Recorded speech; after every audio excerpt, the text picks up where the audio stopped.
Good morning. Okay, so today is Doctrine and Covenants 132 verses 1 through 22. The date, July 12th, 1843, Nauvoo, Illinois. It is for the church, and the prominent doctrine or theme is eternal marriage, covenant, and godhood. So, like I said, it's about plural marriage today. So the historical background is that while Joseph was translating the Old Testament back in 1831, he read the prophets and patriarchs had more than one wife, and he asked God about it, and this revelation came. Now, that's 1831. The formal account of this revelation was not recorded until 1943. So 12 years later. He's in Nauvoo, and a discussion ensued concerning plural marriage and the difficulty the prophet and Emma were having accepting and living the practice. Hiram recommended that Joseph dictate the revelation, believing that if he gave it to Emma, she would accept it. Joseph did so, and William Clayton wrote the 10-page dictation. Elder B.H. Roberts wrote, "The date in the heading of the revelation on the eternity of the marriage covenant, including the plurality of wives, notes the time at which the revelation was committed to writing, not the time at which the principles set forth in the revelation were first made known to the prophet. This is evident from the written revelation itself, which discloses the fact that Joseph Smith was already in a relationship of plural marriage." George A. Smith relates, in 1843, the law on celestial marriage was written, but not published, and was known only to perhaps 100 or 200 persons. This revelation was published in 1852, read to a general conference, and accepted as a portion of the faith of the church. So, this revelation outlines the principles of celestial marriage or marriage for time and all eternity. It also includes a definition of celestial law and the doctrine of plural marriage, a demand for obedience, and a declaration that plurality of wives does not constitute adultery. In inquiring of the Lord, the prophet was told to prepare himself to receive the new and everlasting covenant. The conditions of this law are outlined. The power of the holy priesthood instituted by the Lord will only be operative beyond the grave in authorized priesthood ordinances. Marriage by secular authority is valid only during mortality. Even though the words time and eternity may be used by those officiating, the ordinance is not valid beyond death unless it is done by the authority of the priesthood. This revelation clarifies that marriage for time and eternity is attended by the blessings of godhood, and the meaning of eternal life is defined. The Lord makes it clear that the plurality of wives is acceptable only when the Lord commands it. The Lord also commands Emma Smith, the wife of the prophet, to participate in plural marriage. There you go. Okay.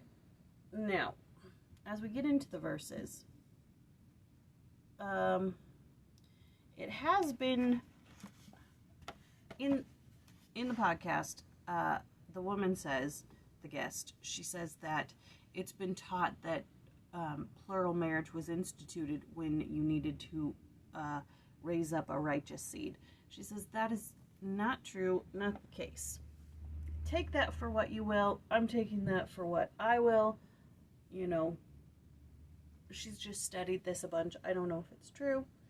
I don't know. You know, until the prophet says, I don't know.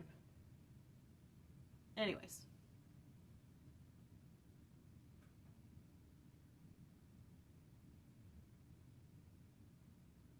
Sorry, I'm just thinking back to a time when I think she did a face-to-face for the young adults of the church about the book Saints. You know, they submit your questions, and they asked about plural marriage. And I can't remember if it was her who was the guest speaker, because did she write Saints? I don't know. Anyways, but that's what they said in the face-to-face, was that at the beginning of the church, they needed to build up a righteous seed, and that's why it was instituted. Who knows why it was instituted? The Lord said so, so they did it. All right. My hair is horrible today. Okay, just deal with it. Okay, here is some things, okay? In my own study, I found a yellow and a blue, which is truths and inspiring words, and they are both verse 3.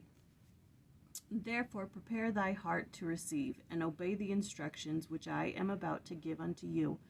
For all those who have this law revealed unto them must obey the same. The inspiration here for me is prepare your hearts to receive. If you prepare, you will receive. And then the truths also is, if you obtain a law, if you have a law revealed to you, if something is revealed, you have to obey it. You know, it is impossible for a man to be saved in his ignorance. We've gone over this. Okay, so there's that. Now, a lot in these first 22 verses is talking about the principle of marriage. And in it, it's saying that if a man and a woman are married on earth, they're married only for time on earth. And then when they pass to the other side, they're no longer married, and they're not able to obtain godhood. They become angels to gods. Somewhat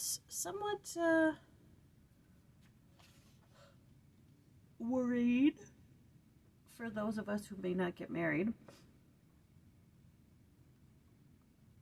I'm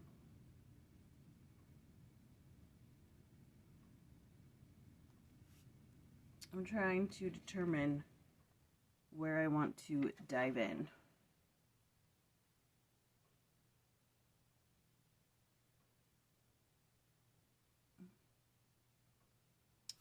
Well, it's really not talking about that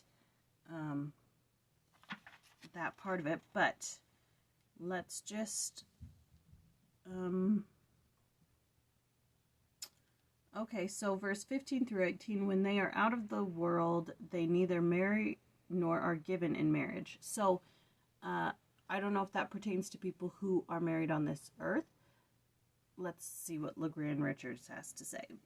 To this explanation, add the Lord's own words in a revelation to the prophet Joseph Smith at Nauvoo, Illinois, recorded July 12, 1843, relating to the new and everlasting covenant of marriage. Jesus must have had this very thought in mind when he answered the Sadducees, who did not believe in the resurrection and whose marriage vows were for this world only. Okay, so it's saying if they're married in this life, they cannot be married in the afterlife. They're neither given in marriage. This is confusing. Okay, without exaltation in their saved condition. This is verse 17. Let's just see if we can learn anything. For the angels did not abide the law, therefore they cannot be enlarged, but remain separately and singly, without exaltation in their saved condition, to all eternity, and from henceforth are not gods, but are angels for God, of God forever and ever. So this is LeGrand Richards again. From this revelation, it will be seen that men can become gods and enjoy a fullness and a continuation of the seeds forever and ever, only by observing the new and everlasting covenant of marriage, and that without marriage they can only become ministering servants to minister for those who are worthy of a far more and an exceeding and an eternal weight of glory. When the Lord said, referring to the new and everlasting covenant of marriage, and if ye abide not that covenant, then ye are damned.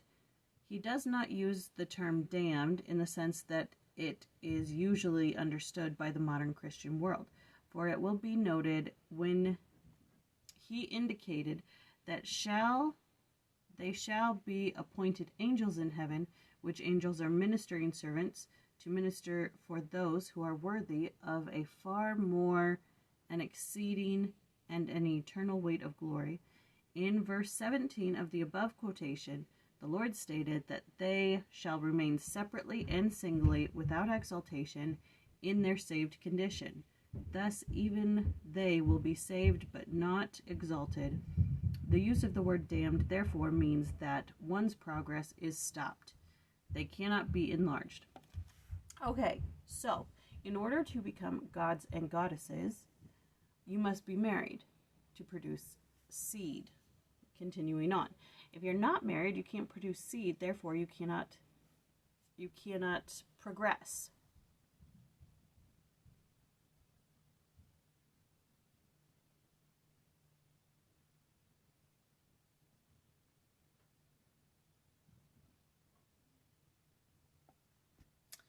Okay. And then just to end it in verse 22, speaking of which, verse 19 is longer than my nose. For straight is the gate, and narrow is the way that leadeth unto exaltation and continuation of the lives, and few there be that find it, because ye receive me not in the world, neither do ye know me. And Joseph Fielding Smith has to say this about that. The way to eternal life is straight. That means it is difficult to access, not easily attained. The expression continuation of the lives means the right and power of eternal increase or posterity. Broad is the gate and wide the way that leadeth to the depths, and many there are that go in thereat, because they receive me not, neither do they abide in my law. The term depths mentioned here has reference to the cutting off of all those who reject this eternal covenant of marriage, and therefore they are denied the power of exaltation and the continuation of posterity. To be denied posterity and the family organization leads to the death or the end of increase in the life to come. Okay, so there you go. I don't know how I feel about all of this. I